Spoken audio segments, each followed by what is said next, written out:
Caudoui.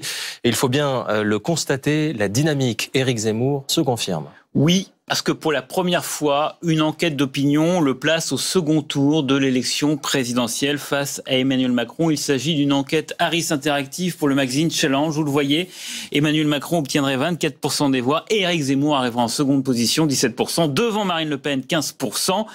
Pour comprendre comment la communication politique contribue aujourd'hui à orienter la pensée des masses, on peut jeter un œil à la théorie de la fabrique du consentement, élaborée par Noam Chomsky et Edward Herman en 1988.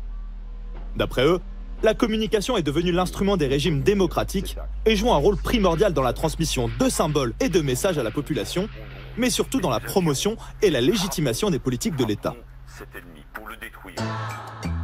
Pour Chomsky, ou d'autres comme Serge Halimi, élites médiatiques, économiques et politiques ont beau être indépendantes, elles font partie de la même classe. Elles ont un intérêt commun à la perpétuation d'un système qui valorise et renforce leur pouvoir et leur place dans la société.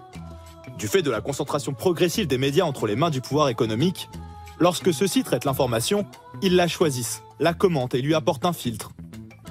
Ainsi, les messages politiques et l'information se mélangent régulièrement. D'autant que les politiques ont rapidement su adapter leur discours aux spécificités des médias de masse pour en tirer profit.